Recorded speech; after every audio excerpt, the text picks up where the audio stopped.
Let's get into it. What's up? What's up? Welcome to another episode of All of Our Voiceover with Kiff. I'm your host, Kiff, and I am thrilled to welcome to this episode tremendously talented performer, director. She's been working in the industry for years, and please welcome Amber Lee Connors. Amber, thank you so much for being here, dude. This is really great to get a chance to talk to you. Oh, thank you so much for having me, Kiff. I'm super excited to be here. Awesome. As I mentioned to you before, I started listening to your podcast. I was like, whoa, it's so good. So it's really cool. Thank you. Thank you so much. Of I mean, I course. started it, I think, like six years ago now. Oh my God. And it was just, every time we would sit, you're sitting at the talent agent's office waiting to go in to audition. You end up talking with wonderful, VO people. And we talk about everything under the sun except for our craft, because you don't want to get caught up in vibing and all that other kind of stuff that can happen. And so this has been a nice place to be able to talk about, experience and past, and not be interrupted by pesky auditions in the middle. Right. No, exactly. Where are you from? How did your journey lead you to where you're at now? Oh my gosh, this is a good question. And normally I give the super summarized version, but I'm not going to do that today. Yeah. You get the full spiel. Amazing. Thank you for giving Yeah, of course. Makes it a So lot easier for me.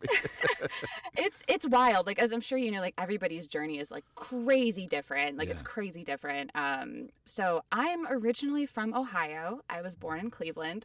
What? Oh, no kidding. What part of Cleveland? Yeah. Oh my gosh. I was born at the Cleveland Hospital, so I don't know the Okay. exact location, but Got you. Downtown. I've lived all over Ohio. I was moving constantly growing up, so it's really hard to be this area, but it's more Northeast Ohio specifically, and Okay. the surrounding areas of Cleveland and Ashtabula out there, that kind of stuff, and ever yeah, out there? yeah, exactly. Okay. But yeah, so it's so crazy because I'm originally from Ohio, and my mom had me. She was a single mother. Oh, wow. So she's a badass though. Let me tell you, she was raising me by herself, working 2 jobs and putting herself through college. Oh my God. She had me at 21. Yeah, it was wild. She's so friggin' strong. But yeah, it's Beautiful. yeah, again, I wouldn't be where I am now without my mom, because she has always been so supportive, and I got very lucky in that regard. We didn't know who my father was till I was probably close to 14 or something. Wow. So, Oh my gosh. That was Yeah. was that something that haunted is the wrong word, but I imagine were you yeah. curious about it? How did it, not to turn this into a No, Dr. Phil yeah. conversation. I No, don't no, know to for do. sure. And tell me if something is you don't want to go there, I'm happy not Oh, to go no. there. But No, thank you, Kiff. I'm all about vulnerability and having these conversations. But yeah, Awesome. it was definitely something that I'd always wondered about, and Yeah. it was crazy because we didn't. It could have been a few people, a few gentlemen who were my father, and we kind of went down the line one by one with genetic testing at Oh some my point gosh. to figure it out. But it was really hard as a little girl, because I would meet I think a guy, and he'd be oh, I'm your dad, and then he's not my dad. Oh And my then God. he would just vanish, right? So he would disappear. And then my mom was also dating too, so I was just it was wild in that regard, because I'm just oh, is this person my father? No, okay, it was weird. But Wow. my mom oh my gosh, she met my stepfather, which they're no longer together, and he Okay. passed away a couple years ago. Mhm. But Kiff, there's so much. So she met this guy that she started dating, who's my stepfather. I didn't know this until much longer, but he had stalked her for a couple years, and then she What? decides to date him. Oh So my you God. can imagine how this relationship went. So it wasn't great. It wasn't great, and I have a very complicated relationship with him, just because it's he was in my life for so long, and he's the Yeah. closest thing I had to a father figure. Yeah. But he was also emotionally abusive to my mom, and all kinds of stuff. So it's very interesting, which I have a little trauma bag I use for acting, so just it goes in the trauma bag. um, but yeah, like, so she was with him when we finally found my biological father. Wow. So we kind of like parsed down who it was and got tested, was my biological father, and like wanted nothing to do with me still. Oh my Lord. was, Oh my was, God. yeah, Amber. it was crazy, dude. And I'm just like for years, I'm just like, I just couldn't understand like why, like, you know, like why doesn't like my real father like call me? Like why doesn't like he want a relationship with me? Like I didn't understand. Yeah. All the while, like, you know, like my stepfather who was in my life was very, very stoic, very stoic. Like he only ever talked to me to like criticize me, like, you know, like that kind of thing. Wow. But at the same time, like it's complicated because he was also the closest thing I've had to like a father. Yeah, So, yeah. So it's like creating so this yeah. you know, fulfilling in one respects, fulfilling a need, Yes. but not necessarily doing it well, and Oh, yeah. creating more drama and trauma Yes. for you and your Oh mother. my gosh, yeah. Oh my God, dude. And it's and just adding more on top of that because that can't just be it by itself, you know, like and, like just sprinkling some paprika on top. Yeah, yeah.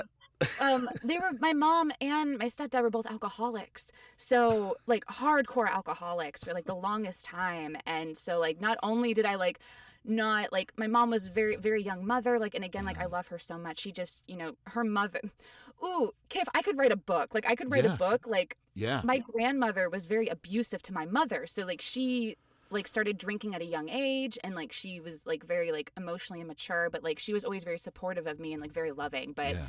because of that, like I ended up mothering my mother, Kiff. I Yeah. ended up Yeah. parenting my mother at a very young age. So she would have like you know, there'd be issues in the relationship, like they're both like drinking, they're both fighting, like stuff's like being broken and everything, and then she would like tell me all the issues, and so it kind of made it so I had to take her side, so I Yeah. couldn't develop a relationship with him either. So it was so weird, but we also had like these great memories of him like teaching me how to play chess and introducing Yeah. me to Lord of the Rings, which I love. So it's like it's really Right. complicated. Oh my Um, God. yeah, so that's kind of like where that's kind of the atmosphere that I came from. And we also like were very poor, like very poor on top of it. So Yeah. it's just it's real wild. It's real wild. What in was that the regard. what was the impetus to move around Ohio? Like that, you know, Oh was yeah. it seeking? Was it work related? Was it just It like was. Oh my gosh. Well, most of it was when I was still very young. Like I was okay. still a kid, so we were moving around. Like I think it was, I don't know if it was like my mom like wanting to constantly get us out of bad areas and into Yeah. like better areas, like as best as she could, on top of like work. And then like, you know, like I think we moved like 4 or 5 times before I was even in first grade. Like it Wow. was crazy. And then we ended up moving in with you know, who ended up being my stepdad, and Okay. that's where I stayed for a while. But like the area started getting really really bad, and then we Was that moved again. was that in and around Cleveland, or was that Oh, outside of Cleveland? yeah, it was like outside of Cleveland. Like it was like it was like Parma. And like Yeah. what I mean by like the areas getting bad is like I was in junior high, and there were like hardcore like fights in school. Like Yeah. people were like bringing stuff. Like I'm talking like girl fights. I remember this girl, like these two girls were fighting, and one like bashed the other girl's head against a sink multiple times, and she had to Holy like be cow. like taken out in an ambulance. So my mom's like, Maybe maybe this we is should move. maybe if we're gonna get into a different district, we can find Maybe we something. should move. Maybe the So, West Side isn't where we need to be. yeah, it is. Oh, It's crazy. It's crazy. yeah. And what's so interesting, Kiff, is that I was never bullied until I moved into a better area. Like that's the little highlight there. I was not bullied at school until I moved. Oh, gee. So when did so well, let's talk about the bullying. When did Yeah.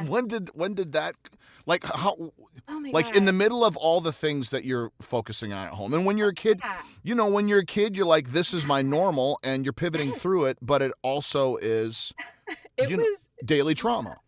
Absolutely. It's a lot of trauma. Like, and so like when we moved like in the middle of when I was in junior high, so like in the middle of like 7th grade. Yeah. And we moved to like this like nicer area called like Strongsville, and it was like a Sure. mixture of like people who weren't like financially well off mixed with like very very well off people. Yes. Like Yeah. very well off people, so it was a weird splice, Yeah.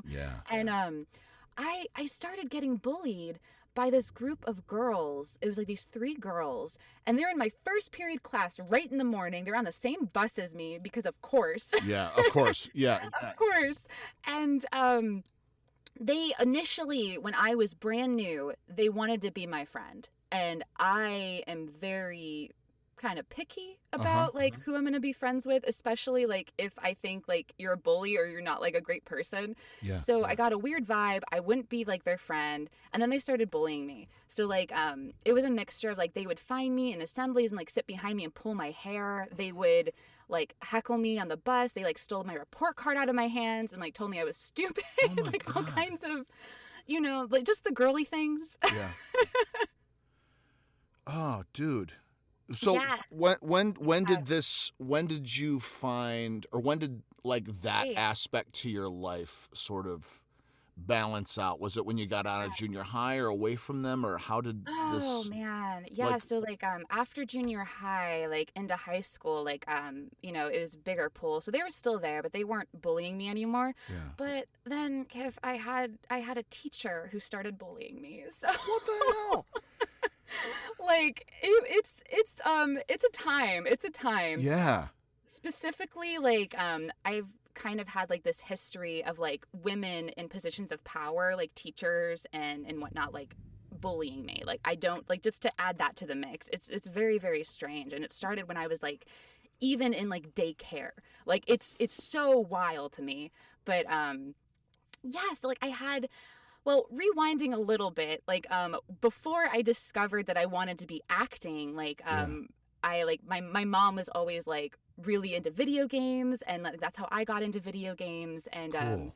I had an uncle who was like about like 8 years older than me, so he felt more like an older brother. And like when Yeah. she was working her jobs and stuff, I would stay with my grandmother, and like he would like kind of watch me and hang out with me. So like he introduced me to like all the classic games that I really love, like Tomb Raider, like Resident Evil, like Yeah. Silent Hill, like the Final Fantasy series.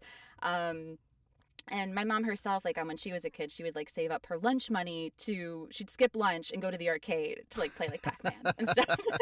So I can relate to that 100%. yeah.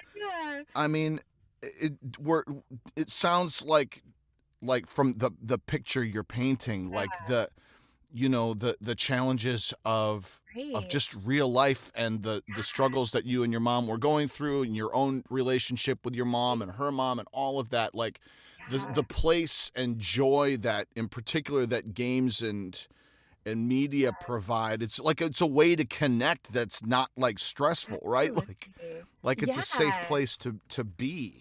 Exactly. And it was absolutely like 100% like that escapism for me. Like video, like I love reading, like I love video games, like I love like animation, like movies, like all this stuff. And like I literally tell people, I'm like, video games saved my life. Like I would not be here right now if I didn't have kind of that in my life. Yeah. So as a child, like I was like, I want to be Laura Croft when I grow up, but that's not a profession. That's right. Not a Yeah. profession. My father, I'm not 100% certain, is extremely wealthy and has a giant mansion for me to be able to Right. go on I was adventures. like, well, I'll be an archaeologist. But I was like, oh, well, that doesn't involve raiding tombs and shooting dinosaurs. So it's not the same. That's right. But eventually, like, I think it's probably influenced from like the relationship I ended up having like with my mother. Like I decided at the prime age of 13 that I wanted to be a psychiatrist. Like that's how old soul I was. I was like, okay, I'm going to be a psychiatrist. Yeah. And so going into high school, I started setting myself up to kind of eventually go into medical school. So I was like, I'm going to take like anatomy, physiology. I'm going to take all these honors courses. I'm going to take like Latin, because I was like, this is what I'm going to do. And I ended up, and this brings us full circle, Kiff, to the teacher who was bullying me. Oh my God. And it was my Latin teacher. She hated my guts, and I still to this day like do not understand why. Yeah. And so again, again, like everything you now know that has been going on in my home life, and then like probably right when I started getting into high school, like I think end of freshman year into sophomore year, my mom ends up getting a divorce from my stepfather. Okay. So like, and she was a homemaker. So at that point when she married him, because he was like very controlling. Yeah. So it was just, it was so hard. Like and suddenly because, she's got to get out and get work and yes. be able to provide for you, provide rent, Yeah. etc. Oh my God, dude. Yeah, so like while she's like, trying to provide for us, like she starts having like this chronic pain. And it turns out because it can never just be one thing, Kiff. It turns out that she has fibromyalgia, she has lupus, and she has rheumatoid arthritis. Oh my God. And she can't physically work cuz like she's in so much pain. So so she was thankfully like able to like get on disability, but as I'm sure you can imagine, like it's That's not enough. a lot. Yeah. And she has me, and I have a younger brother. Like I Okay. have a younger brother who is autistic. So she has to take care of him and, really like help him on top of everything. Yeah. Going through this divorce, she had to have a partial hysterectomy, and they didn't give her hormones. Like it was just this clusterfuck of shit going on. And sometimes like we couldn't afford to pay bills, so our power would get shut off, our water would get shut off. Yeah. And all of this, I'm trying to go through high school. Like I'm trying to like juggle all this. Right. And I start getting sick a lot from stress. Like my hair starts falling out. Like it's pretty bad. And like instead of like I'm missing a lot of school, and instead of like my first period, like my Latin teacher like being like, hey, like what's going on at home, because like normally like I'm a really good student, it's like what's going on, like what's happening, she just like would single me out in class and like bully me.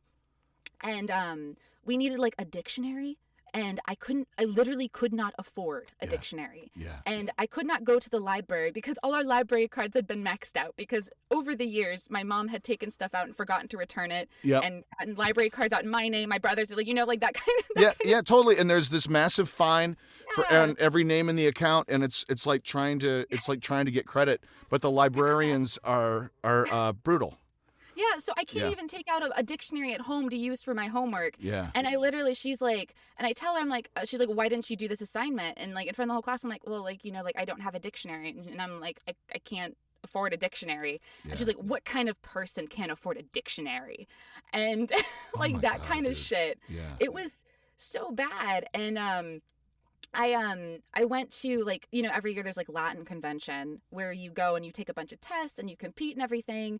And I think it was like $50 or $60. And like I had originally signed up, and like my mom had told me like, I'll get like, you can go and everything. Yeah. And then I didn't have the money. Like I couldn't get the money to go. So I emailed my teacher. I was like, hey, I'm so sorry, I can't go. And she's like, well, you already said that you were going to go. So like you have to go. Like you can't like, back out. So like I had to borrow the money from a friend. Oh my to be able God. to go.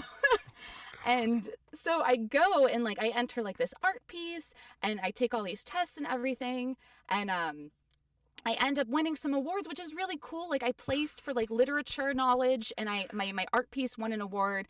And like it was really cool. But my teacher, you know what she's like, she turns to me after, she's like, oh, I'm really surprised you placed in anything at all. Wow, I really can't believe you won anything. Like I'm like, this is Dude, so messed up. Like I didn't do anything aside from like be sick and not show up to school. yeah, So, right. Oh my God, yeah. dude.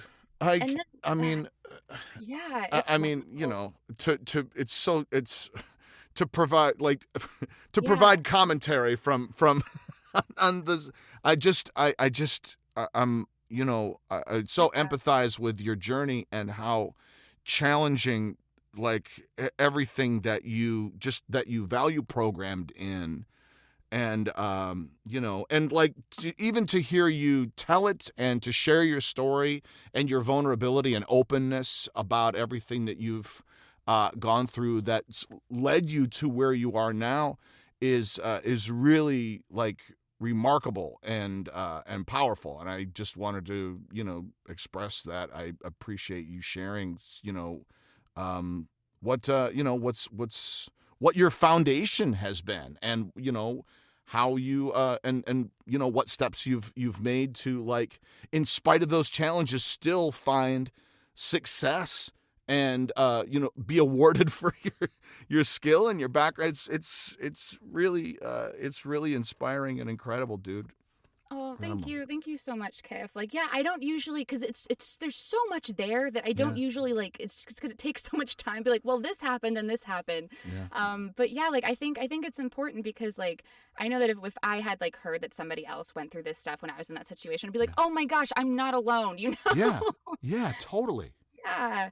But like, man, and like, so at like, and on top of it, like while I was at this convention, she was like, well, what do you want to do with your life? And I was like, oh, well, like, you know, I want to be a psychiatrist. And she goes on to tell me how I'm too stupid to be a psychiatrist and that instead I should look into art therapy, which her sister does, and her sister's dumb. So like, that's why she's doing art therapy. Oh my And I'm God. like, I was like, I got to get out of this class. Like, Yeah. I got to get out of this class because to be fully transparent, like, on top of everything else I was going through, like, this, like, my interactions with this woman was literally making me suicidal. Like, I had contemplated it, like, you know, multiple times. And I was like, you know what? Like, I got to remove myself from the situation because it's not getting better. Wow. So Wow. I did. And I was able to finish high school because of that. Yeah. But, now that I was like out of that class, like, you know, like I was like, okay, like, I was, well, to kind of pivot over to some good stuff, for to some happier things, like for fun, like I would play video games with my friends, Yeah, or cool. you know, like we would read fan fiction and we would like do voices for the characters, Oh, and yeah. like a lot of games back then, like a lot of PlayStation games like didn't have like VO, so we would like read the voices, like the lines like in voices and stuff, and I was like, oh, I really love this. And it's it's so crazy because I was like, oh, well, when I was 15, and it's hard to believe that all that stuff happened before I was 15, but it did. Oh my God. I was like, you know what? Like, I can't be Laura Croft, but maybe one day, like, I could like voice a character like her, or like live out multiple lives through performance. Yeah. That'd be really cool. So I literally sat down and just Googled how to be a voice actor, how to become a voice actor when I was 15. That's And great. I found this forum. It doesn't exist anymore, but it was called like the Voice Acting Alliance. Okay. And I made an account, and like there was a bunch of cool stuff on the website. It was just a bunch of like hobbyists who like got together and like made like radio plays, or like did voices for like Flash animations, Yeah. and did like fan dubs and all kinds of stuff. And like this also saved my life. Like video games plus this saved my life because suddenly like I had like a community of friends like who, Yes. you know, just it was completely removed from like what I was going on in my life. Like I could just create.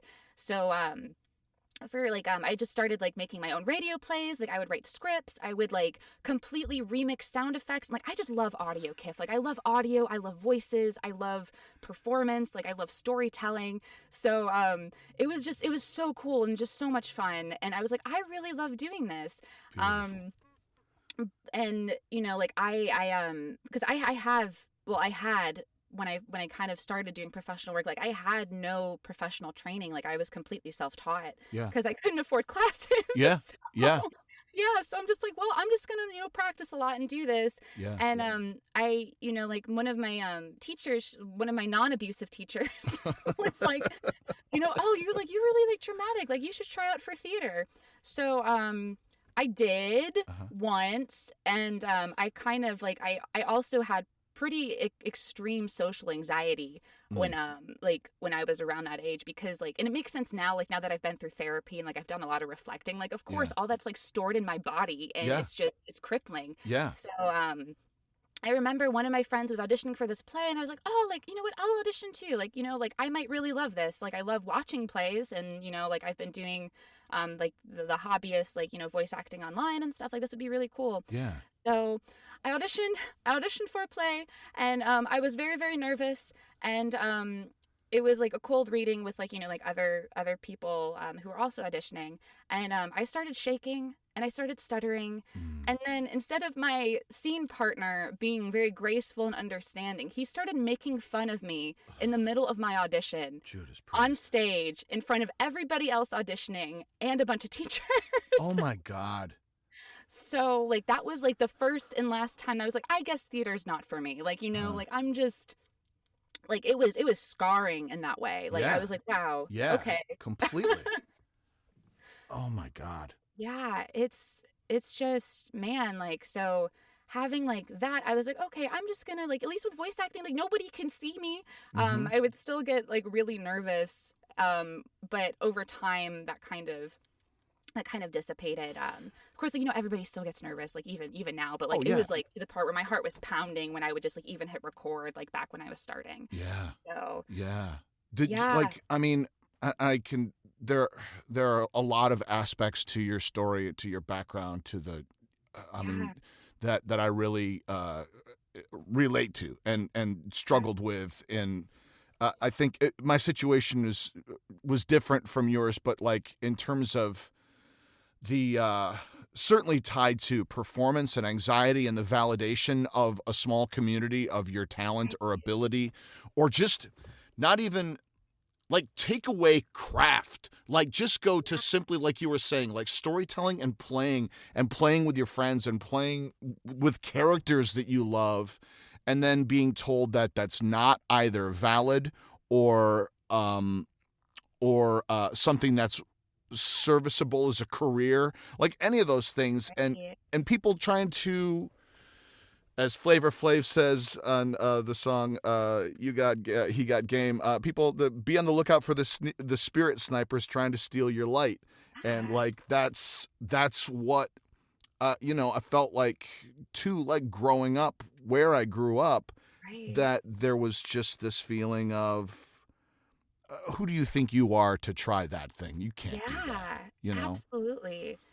It's a real thing, like Yeah. 100%. And like I think, I was very fortunate in that, like, in this avenue, my mom was so supportive. Mm, Like, like, no parent's perfect, but like in sure. this area, like, she's always loved me fully, and she's always been super supportive of whatever I wanted to do. Like, ever since I Awesome. was a kid, she's like, just follow your dreams, like, do whatever you want to do. Amazing. And weirdly enough, like you're saying, like a lot of the spirit snipers were my friends and like people in my Yeah. life that were Yeah. not my mother. Like, it was so kind of backwards in that regard, because a lot of times people are like, oh, I want like permission, I want like approval from my parents. Yeah. But that was kind of like my rock in that regard. Like, and I think part of it, like, my mom had always told me that she wanted to be an actor, but like her mother told her she was like too ugly and stupid to do it, which Please. is absolutely horrible. Yeah. um, I don't have a relationship with my grandmother, if you couldn't tell. Like, Yeah, she's that's not in my life. good.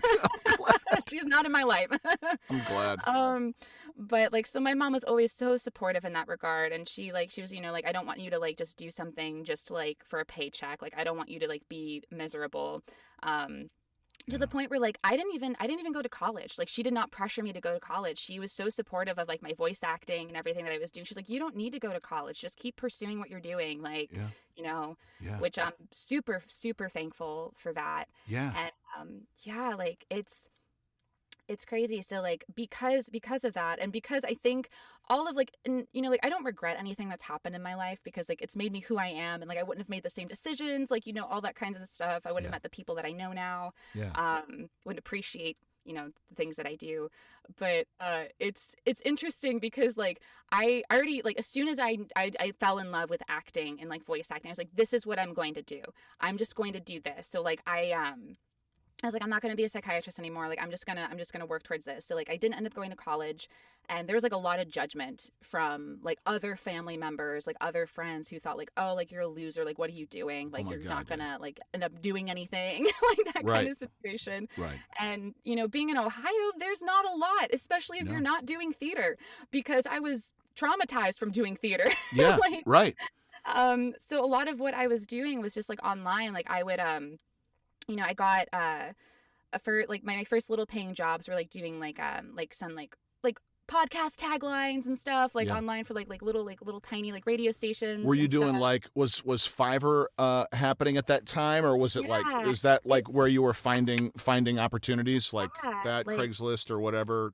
yeah, absolutely. I would do whatever I could, like, honestly, like, and Yeah. it's so interesting, because like some people like are just be like, oh, like Fiverr. I'm like, well, if you have nothing, if you Yeah. have no way, like I saw it as like, helping, because like at the time, like I think it was when Fiverr like just started. Yeah. So I was doing like Fiverr jobs, but it was like for other creators, like it wasn't like big companies. It was like other Right. creators who like, I have a little podcast, or, like I, want to make a video and stuff. So it was like kind of just like getting some kind of like monetary compensation. 100%. Totally. Yeah. And I mean, And I not to interrupt, I'm sorry, but like, oh, I mean, no, you're okay. I started my VO career in Toledo when I was living in Oh, because I yeah. spent a ton of time in Ohio, and like, Oh, that's awesome. yeah, in Toledo there was a company called Business Voice, Right. and I would do on-hold messaging for them, IVR. Yes. Oh my And gosh, yeah. that was my on-ramp. That was how I really got started working professionally. So like, when you Yeah. start in a market that's not a robust, Los Yeah. Angeles type of market, or know, New York or exactly. Chicago, like it is any port in a storm, and Yeah. it's competitive in that way of like, you're competing really truly against yourself, and that standing up and saying, I want to give this a shot in a Yes. community that doesn't support that type of it's not true. The community will support it, but there's not a massive community of voice actors working their Right. way trying to get started, you know what I mean? But you find your No. people and you do it. That's so amazing. Exactly. Yeah, like and like I like you said, like I do everything. Like I do everything. Would do anything. So like I've done IVR. Like I actually love IVR. I've done Yeah. IVR. I commercials, audiobooks, games, like e-learning. Like I will do anything. Like I also just love I love all of it. So that's a bonus. But Yes. yeah, so like I was doing everything I could. And I was trying to save up money, because I'm like, I was trying to save up money, but I knew in my heart that like if I took a job, like a day job, it would take me farther away from my craft. It would take me farther away from my goals, even if I was making that money, Yeah. because I wouldn't have the time to practice and stuff. So I lived very, very frugally. Like I did not have like any type of monthly payment. Like I didn't have a car for a very long time. Like Yeah. anything that I could just like, I'm just like, I need to just save money. I just need to save money. Cause, especially like, oh my gosh, like, I've learned from my past mistakes, but I fell into some not great relationships romantically. And kind of like, oh, that was a whole, oh my, bleh. I, through some of like my little VO work I was doing online, I got a job as a script writer.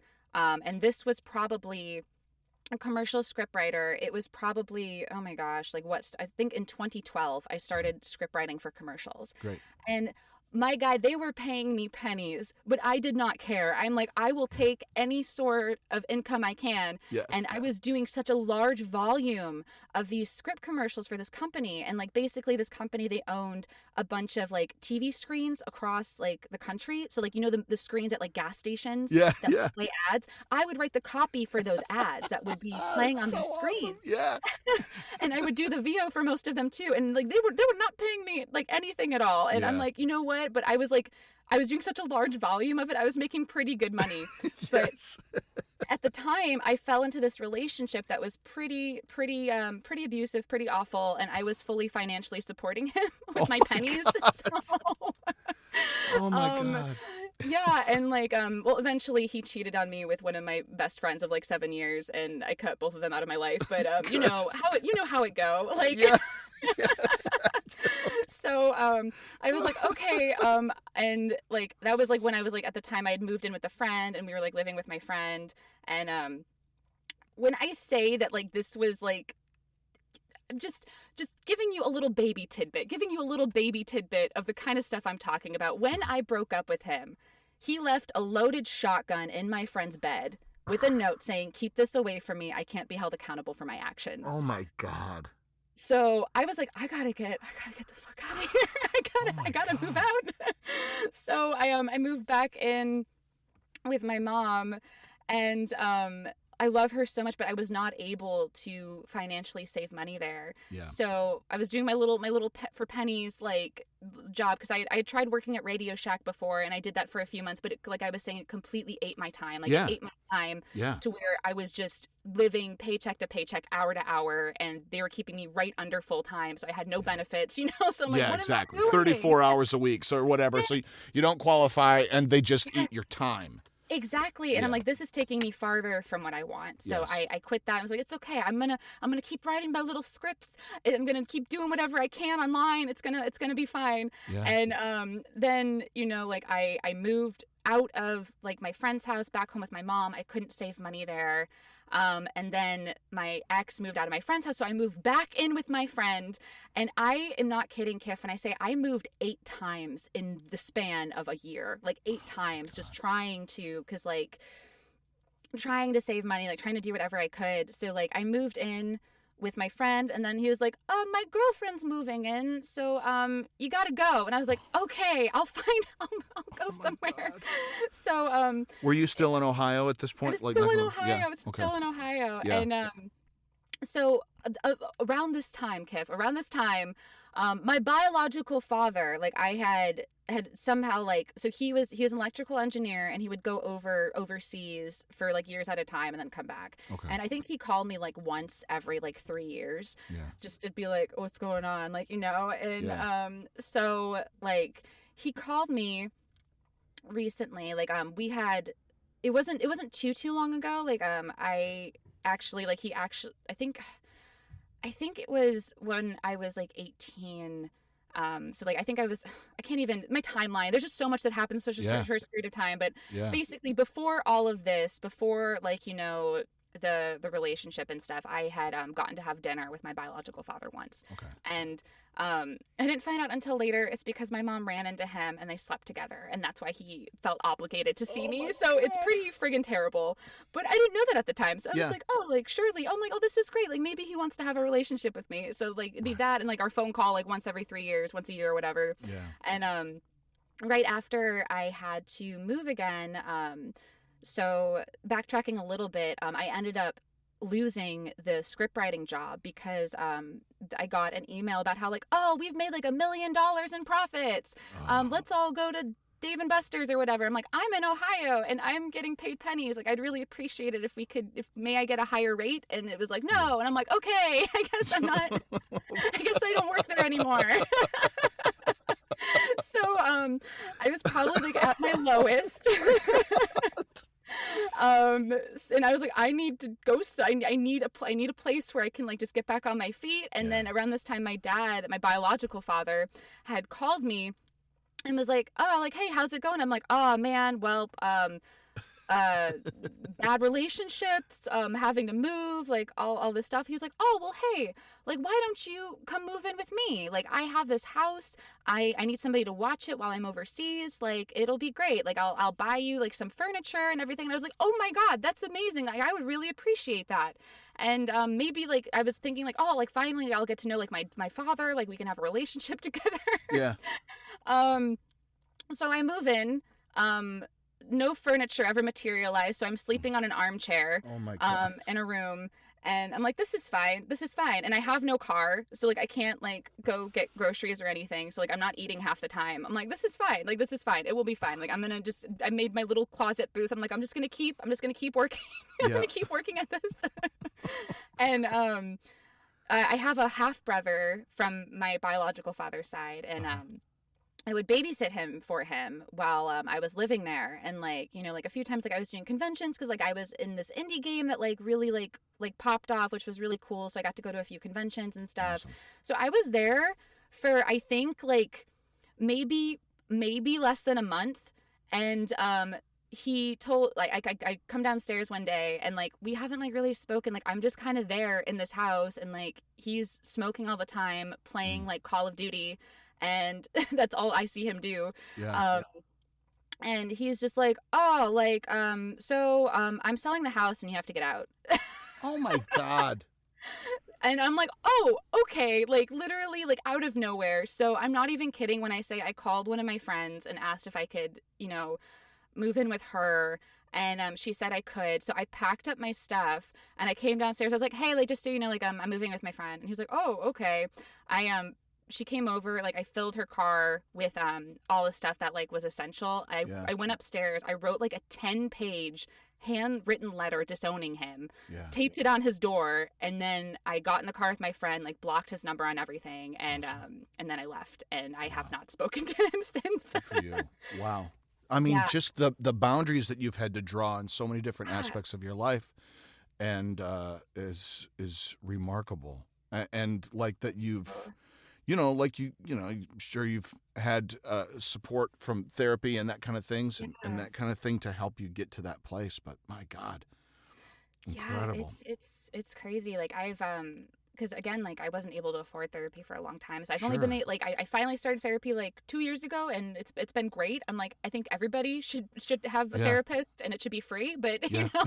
I agree. 100% on all Yeah. things. But yeah, so like that was my relationship with my biological father. Yeah. And then my relationship with my stepdad, like that, like as soon as the divorce happened, that was non-existent. That was just completely Yeah. non-existent. And it just sucked. So I was like, man, like what is going on? Like, oh, Yeah. this is just crazy. But yeah, I was really, really hurt, like as you can imagine. I'm Of just like, I can't course. believe that like you haven't been a part of my life my entire life, and now like it's a whole mess. And then he ended up lying about selling the house and going overseas and everything, so that Judas Priest. there's that. But I don't need that energy in my life, so it's fine. No. No. And Yeah. during all of this Yeah. time, and you start like you're at Yeah. a place now where I see like Yeah. the your the in particular, like a lot of the waters that you're swimming in terms of work have been like anime dubbing. I see you directing and doing video games and things. Like how with everything going on in your personal life, how are you able to launch and get into that and sort of Yeah. build the reputation for yourself that you've built in your work? Like, what has been that process? Yeah, exactly. Like I've just like never given up. Like I've Yeah. just constantly like doggedly pursued it. Like doggedly pursued it. And I moved like multiple times, and like what finally kind of enabled me to really get my footing was that like I probably moved like three more times after what I just told you, and then I Yeah. ended up moving in with a friend, and her family was very well off, so like they would pay me to cook meals for them, so like I was like a live-in cook at their house. Amazing. And I was like, this is fine, this is great, like I can cook, and then I can go in my little closet, I can record. Yep. And I started just like kind of like recovering from everything, and like doing that. And like I started directing because I was part of like I got cast in this little like indie survival horror game called like Dread Out. And Uh-huh. the company hired me. It's an Indonesian horror game. The company hired me. I did the demo, and they liked my work so much. And I was like, hey, like, well, if you ever need, more voices, like, let me know, because at this point, I had built this network of other actors because of Yeah. years and years of being online. Yeah. And they're like, actually, yeah, could you cast and direct the rest of the characters like for this? And this was like in, oh my gosh, I think 2012. It was still 2012. It was 2012 when this happened. Wow. Yeah, like cusp of like end of 2011 into 2012. And so that's like how I got like my first directing gig for this game. And that's how I decided. I was like, you know what, because like even when I was like, once I decided I want to be a voice actor, I was like, man, like I'd love to have my own studio someday. I Mm. don't know how that's gonna happen, but like I love directing. Like I love audio, I love helping people, I love giving up people opportunities. So I started because I started getting like these directing jobs based off of my voice work for having been in these projects. Yeah. I was like, you know what, I'm gonna start my own little indie studio from my bedroom, which I did, which is where Sound Cadence came from. That's incredible. So it was just weird. It was just weird. Like stuff just kept happening, which is why like a lot of my early directing work, like I was also in the cast of it because I had been cast first. Yes. And then the team liked me, and they're like, yeah, you can just do the thing. Yeah. Just do the thing for us. You know the people, and we trust you to carry it out. That's great. Yeah, so it's really cool. And then I just kept doing my online like indie work and everything. And then I had an opportunity to be in my first anime role for ADR dubbing in New York. I drove from Ohio to New York borrowing a car because I didn't have a car. Oh my God. I drove there, did the job for a day, drove back the next day, Yeah. like, and like I would make that trip to New York a couple more times. But Yeah. that was in that was in like 2015. I was like, okay, because I'd always been scared. I was like, oh, what if, like, I was having nightmares about the beeps. I'm like, what if I can't do the beeps? Like, what if I can't hit the timing? But so I was really nervous. But I did it, and I had some friends in Texas from the online community that I had, Yeah. voice acting community that I had from over the years. And I was like, hey, like, is anybody like looking for a roommate? Like, I reached out to a couple people, and one of my friends was like, yeah, like that'd be great. So I ended up saving up money, and just for perspective, it took me 2 years like living with my friend, like cooking and like doing what I could to save up enough money to move. Like I Yeah. spent 2 years putting it away. Yes. Yes. And so I was like, yeah, like, so I got a plane ticket. I went out, we looked for places. And then I moved out there in like spring of like 2016. Okay. And I had less than $6,000 to my name. And I was like, you know what? I'm going to make it work. I'm going to make it work. If I have to sleep in my car and get a gym membership to bathe, I'm going to make it work. Like, it's going to be fine. Yeah. Yeah. And I feel like you kind of just need that grit of just like, I'm going to do whatever it takes. And, for, I think in this case, for better, all the stuff I'd been through in my life, like, I know that I'll always be okay. Like, no matter what happens, like, I'll be able to take care of myself. Like, I will be okay, like one way or the other. So thankfully things go well. I don't have to live out of my car. I made a demo in my closet, and then one of my connections that I had from the online community like was a director at Funimation, and he was kind enough to Clifford Chapin. He was kind enough to pass my my demo around, and it got me my first audition with Funimation. Amazing. And it kind of just like snowballed from there. Like I just kept like, working at that. And while I was doing that, I was still like directing projects that kind of like fell onto my lap. Wow. I'm sorry to interrupt. With Funimation, is it a constant audition for every show, or once you get in and get known and they like you, did they start direct booking you for things, or what's that particular world like?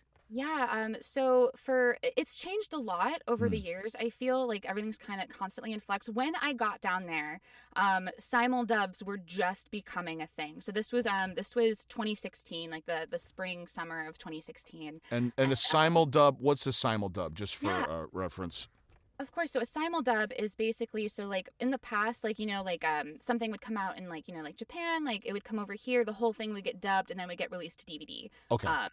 So for a simuldub is while it's still airing in Japan, the studio is dubbing it and it's coming out on streaming services like a week later. I so see. It's very fast. Yeah. Okay. Got so you. I kind of moved, and there was like this big boom of work because they started doing all these simuldubs. I see. And in the beginning, like, again, like I wasn't well known, like people didn't know who I was. Like I just, like I just had a referral in a demo. So it got me an audition. Yeah. And then I was able to like do Walla. Like I got pulled in for Walla. Like I did like a lot of bits and stuff. I think my first Walla session was for One Piece. It was really cool. I got to be a mermaid. Awesome. That was exciting. Oh my God. Amazing. Yeah. And then I just kept doing Walla, and, like, back then, they like if you were new, like they would try you out on Walla, then they let you do bits, and then if you were like doing a good job, like if you're professional, like if you could act, they would like slowly have you do smaller parts until they would trust you with like a bigger part and like with a lead. But so some parts I would book from auditioning. Because they would still audition certain shows, and like it'd be like an in-person audition situation, which was really, really cool because like you would come in, there'd be binders, you pick what characters you want, you would go in and read for the director live, they'd redirect you, all that kind of cool stuff. Amazing. So yeah, so like thankfully like I managed to like impress a couple people. They really liked my work, so I got to do like, and each director's different, and there was a bunch of directors there, so you kind of have to start fresh with each director of like what they know you can do, and like if they their style and everything. So I was doing that. And things were going well. Like I booked my first lead, and then that was for Keijo, which is a really fun show. And then, got to do like more and more shows. And as with everything, there's like lulls and like, busy periods. So thankfully I still was doing like other things. I was like doing commercial work. I was doing like, books and stuff, and I was directing, and I was still like trying to get an agent, like everything that I could just to constantly kind of create momentum. And, while I was there, I was weird situations, weird, wonderful situations. My friends, they had a studio location and they had a spare room, and I had just recently been approached to direct direct and record through my studio my first anime dub. Wow. And I was like, oh, I don't really have a space. I was like, hey, could I use your room for this? And they're like, yeah, go for it. So they let me use this studio space in their building for free, and then I would record them for their auditions or whatever they wanted, just so I could make sure it's mutually beneficial, not just just sitting there. So I would help them record anything for their projects, because they would do a bunch of online media. I'd help them with their auditions, and it was really great. So I was able to kind of build my studio from having this one room for free and get more opportunities, work with more clients, and work begets work. So the more stuff I was doing, more people were like, oh, you did this for our parent company, or so on and so forth. So that was really cool. And eventually they ended up hey, we need to get a new building because we're expanding operations. So you can stay here and use this building for free until the lease is up, because we can't get out of the lease. And I was like, oh my gosh, thank you so much. I'll still keep recording your stuff. Whatever you want me to do, let me know. Incredible. And I was able to build myself up acting wise and studio wise to the point where I could actually afford to take the lease myself. Wow. And so I have that building in Texas still, even though I'm now in LA. My studio still, the main hub is still operating out of that location, which is really cool. Fantastic.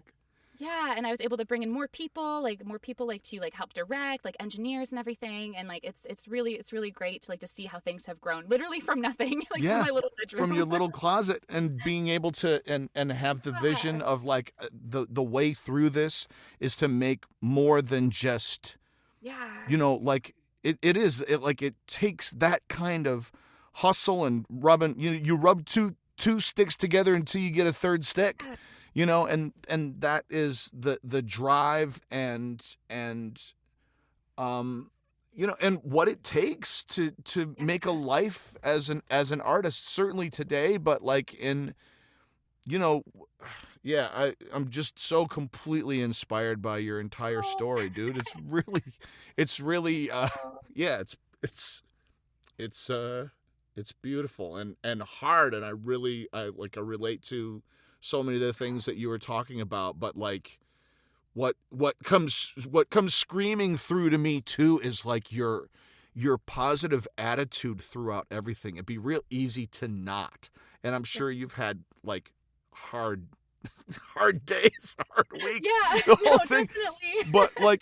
But you still have to be able to maintain the sense of, I can do this if I continue to push. Absolutely. And that's the thing is I am a firm believer, just from my life experiences, that you can absolutely do anything you put your mind to. You can accomplish anything, but it takes a lot of hard work. You have to do the work. You can't, just be I want to do this and then not work towards it. You have to really, it has to be what you really want, and you really have to tooth and nail it. And it's not going to be easy. Oh my gosh, I've been doing this for almost 16 years. I've been working at this for 16 years, come this fall. And, I was lucky enough to while I was in Texas and stuff, I had some friends in the voiceover community out in LA, and they recommended me for a couple jobs or auditions. I ended up booking them, so I started flying out into LA to do work, and people were always oh, isn't that a lot of money for a plane ticket to go out for a gig? And I'm it's not about the money, it's about building the connections. It's about building, first of all, I just love to act, and it's not about the money. It's never been about the money for me. It's just, I want to be doing this, and, it's about building those bridges. And it's crazy because those same bridges I built pre-pandemic, I moved. I moved to Los Angeles in the middle, right when the summer of COVID, when everything happened, because yeah. Because nothing in my life is easy, Kiff. Yeah, that's right. But it's fine. It's just you appreciate things more when it's not easy. Yeah, you absolutely do.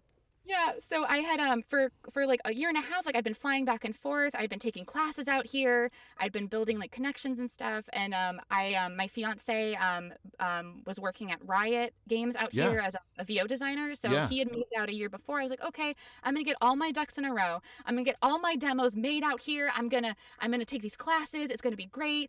And then I sat down. I sat down to start like emailing agents my demos, Kiff, and it was the day the day before the lockdown happened, and I was like, I guess I'm just I guess I'm gonna wait. I was in Texas, the lockdown happened.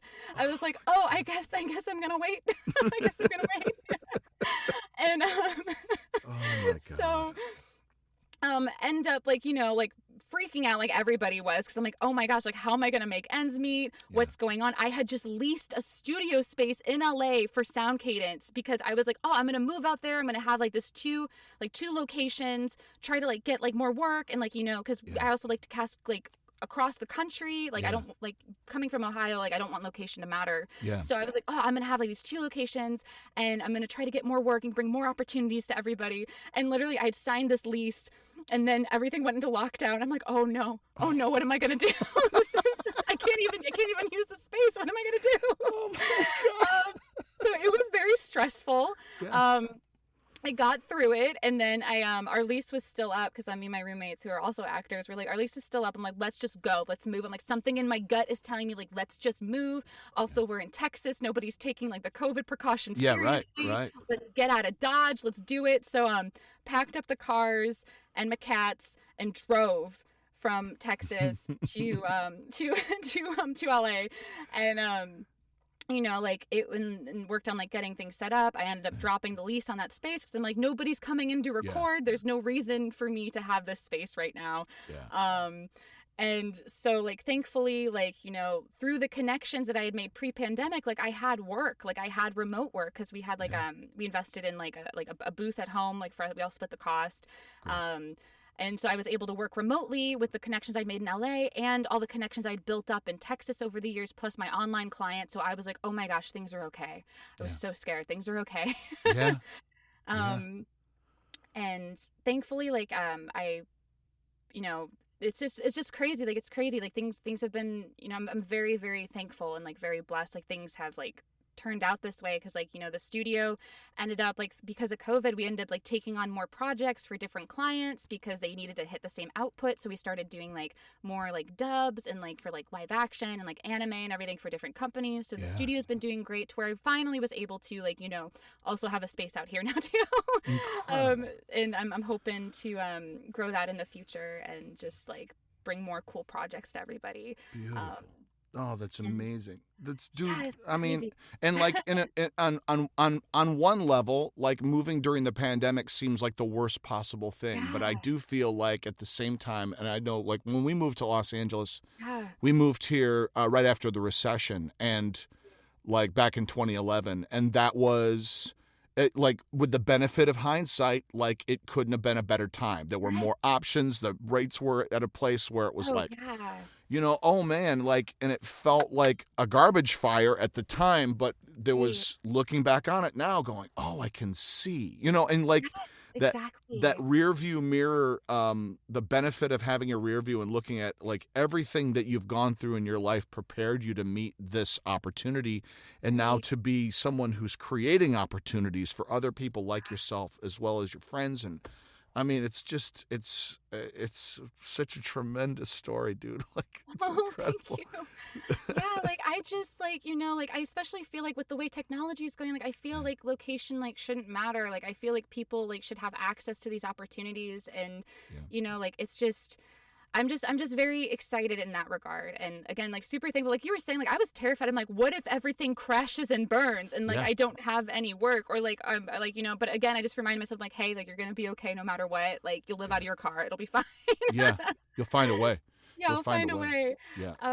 But yeah, it's been so neat. And then like through those same opportunities, like through those same connections, like I had made, like not only do I have wonderful friends out here now, but also like I've gotten to cast and direct for video games out here in Los Angeles for like different studios, and just being able to like help in that way, like it's been really, really cool. Amazing. Well, let me ask, just Yeah. as we're starting to wind down, I'd love to get, for, because I know that our listeners are fascinated by, like, not only your journey and your story, but like, and I think in the telling of your story throughout, you've been giving really powerful and valid advice about how to get through and how to maintain a positive attitude through everything. But then, like some of the stuff, because of anime's sort of growth and things, and the volume of auditions, and sort of it being not necessarily unknown, but more people are a wide variety of people are participating in it now in a way that is growing outside of, I had always heard, well, it's only available in Texas. That's where it is if you want to do it. So, like, what are the skills that, as you're directing and casting, that you're looking for from people who can bring to an audition that will get your attention or make you be like, oh, I want to work with this person? Yeah, this is such a great question, Kiff. And like for me personally, like, it's gonna be different per person, but like for Sure. me personally, there's like a few things.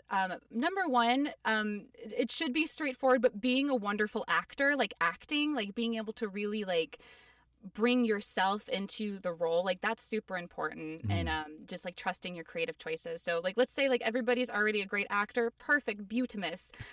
Next, like being a professional, like good human, like just being a good person is so important, especially if you're going to spend like X amount of hours or days with somebody in the booth. Yeah. But as far as skill sets go, cold reading is so huge because you don't get the script in advance. So like, like being able to cold read really well, making strong decisions. If you have like a good eye for like flaps and timing, like even better. But for me, like the baseline, I don't mind helping somebody with the technicals and, taking more time to help them with the technicals, like, hitting timing and everything. If they're a wonderful actor, they're a wonderful actor and a wonderful person. Like I want to work with you. That's just kind of like, for me.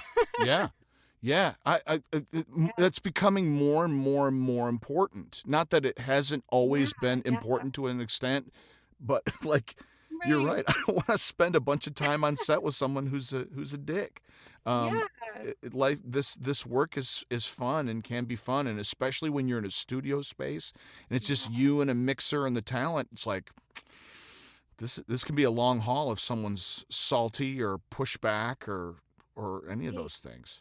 Yeah, exactly. And like especially now because you have like more and more people who are wanting to pursue this career, there are so many wonderful talented people who are nice and would appreciate the work. So if you get somebody who's like a diva, it's like, okay, well, like there are, like you, even if they're really good, it's like you might be really good, but like, there are people who are really good that nobody knows about. So it's that's absolutely true.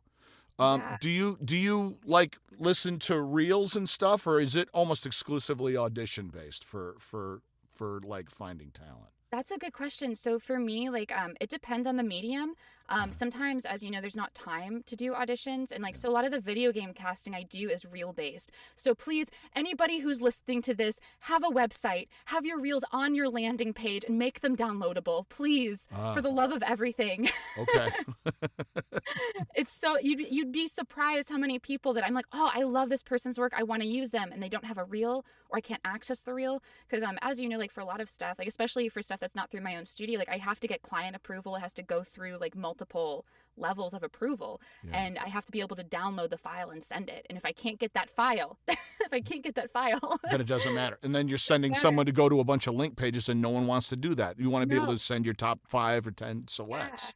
Yeah, exactly. So it's like super important. And then but I also do auditions too. So it just depends. Yeah. Well, be prepared for everything, like you said. And it's like, you made your, you had initially made your own reel, is that right? And then went and got a reel made when you got out here, or what was your process with reel construction, and how do you feel about, especially since you're like, I agree with you, like you can do this work anywhere and you should be able to, but consequently, not everybody has Mark Grau or Chuck and Stacy around to make their reel. Like, what do you recommend for folks who are getting started, who've got talent, but they're younger and they're like especially passionate about the projects that you're working on?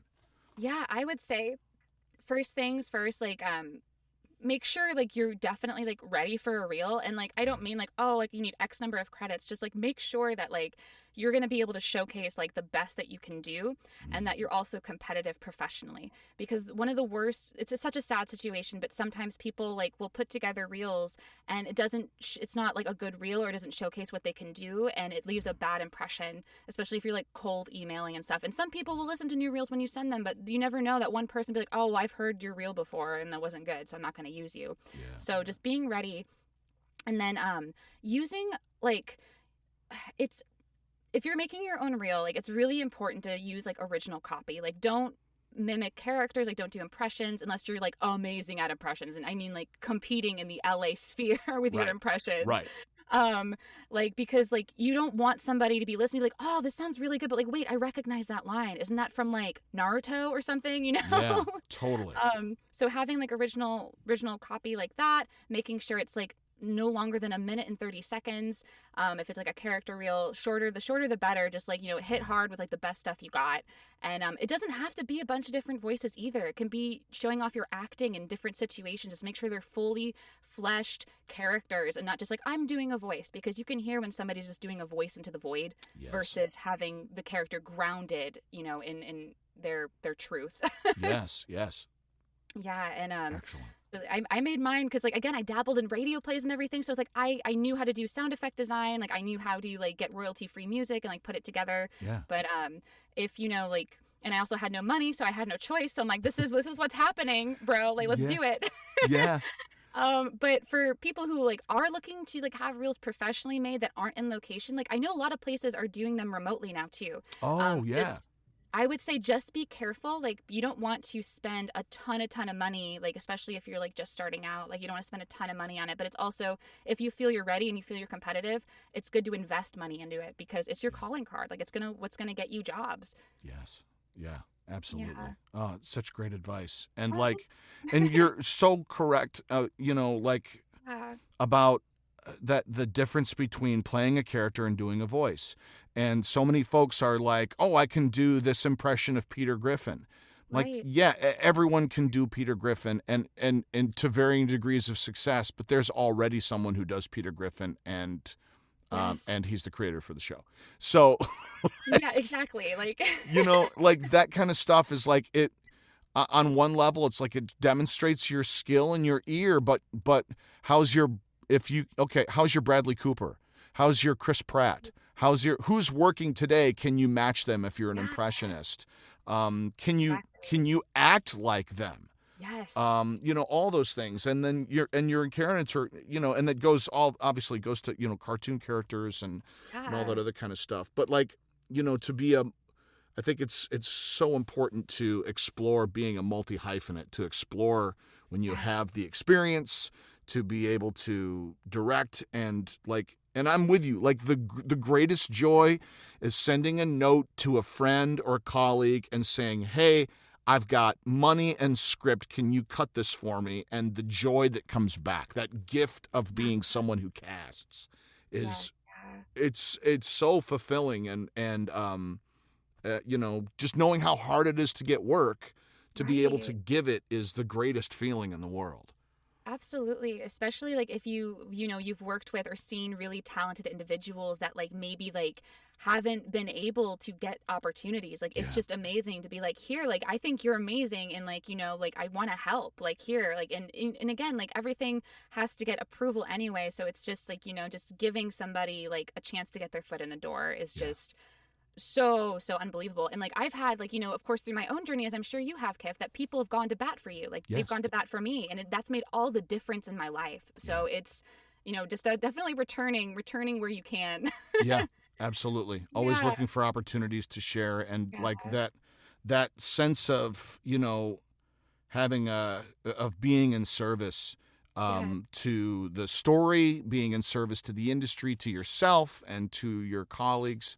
I think it's one of the things that gives me a tremendous amount of joy in the career, and you know, dude. As does being able to meet fellow performers who like yourself, who share so freely your, not only your story and the challenges, but your advice and recommendations and experience. And I'm so glad to know you and to at least now I feel like I know you after the hour and a half conversation. Oh my gosh. Yeah, no, thank you so much, Kiff. Like, yeah, it's definitely like, I feel like, I love a lot of books like Brene Brown, and it's all about like the power of vulnerability, and like the same thing with like acting and performance. Like it's everything we're going through. It's about the human condition and like relating to each other and building those connections. And, I feel like, especially when I was younger, like I wouldn't share things because I was like, oh, like I don't want people to, think that like I'm weak or anything. But it's actually so interesting that through like talking and like sharing your experiences and like opening up those wounds, like people can heal from that, from just, it's wild. Like they have that connection, and it's just, man. Yeah. I love acting. I love acting. It's so good. It's a great channel for all this stuff too. Like it's just like, I use it. I'm just gonna use it. I mean, that's wonderful, and to be in a place where you've got the ability to use it. That it doesn't stop you, or and then you find. Do you my wife just went through this after doing a show that in a way the show itself was the show process was not traumatic, but the content of the show was deeply traumatic. She's African American and did a show that was dealing with the pandemic and George Floyd and all those things. Oh my gosh. Highly traumatic content. But then, you get done with the show and you have to kind of tell yourself, I'm okay. And de-rolling is a term that came out of that, of like using what's there, using it, but then being able to seal it off, close the window, end the spell, fade out the song, whatever, so that you can move on with your day. With light and joy and positivity. Oh my gosh. And finding solutions of navigating that. And that's so important when we, because you never know, especially when you're cold reading, you never know what you're walking into in a session. No, exactly. I mean, some of the shows that I've dubbed, like there's been, you walk in, you don't get any context, and it's a scene of tremendous trauma. And, absolutely. And you have to recognize that, okay, I have to be honest to this scene. I played Kay and Tomo's father in the movie Belle. I did the English dub for that. Oh, Belle's beautiful. Isn't it? Oh my God. Oh my God. And, and it's the penultimate scene with now I'm blanking on the character's name. Well, Belle, when she goes to find the kids, and and I'm playing the dad, and it's a horrifying, traumatic, abusive scene, and like diving into those spaces and making it authentic was painful but also healing. I mean, it's extraordinary, totally. Yeah. So. No, 100%. Oh my gosh. Yeah. But listen. How can people find you, follow you on socials, reach out to you to connect for either how could people find you in the world? Oh yeah, I mean, super easy. Everything's just my real name, Amberly Connors, Connors, because it gets confused for an E a lot of the time, so I'm spelling it out. But yeah, like everything's on my website, www.amberlyconnors, but you can also follow me on Twitter, Instagram, TikTok, Facebook, just all at Amberly Connors. Amazing. It's been such a joy talking with you today. Thank you so much, Amber, for coming on. Thank you so much, Kiff. Like, I really appreciate it. This was wonderful. Thank you for reaching out. You bet. My pleasure. And thank you for listening. We will have more episodes coming soon. Have a great afternoon, evening, morning, whenever this is that you're listening to it. Peace. This has been All Over Voiceover with Kiff VH, produced by Werewolf Theirwolf. Please consider giving the show a positive rating and review on Apple Podcasts. Look, I know I keep asking for a review, but if you found just one piece of info from me or my guests helpful, please share that with me and share it and help grow our VO community. Feel free to catch up with me on Instagram, Twitter, Clubhouse, or Vero at KiffVH, or hit me up on LinkedIn.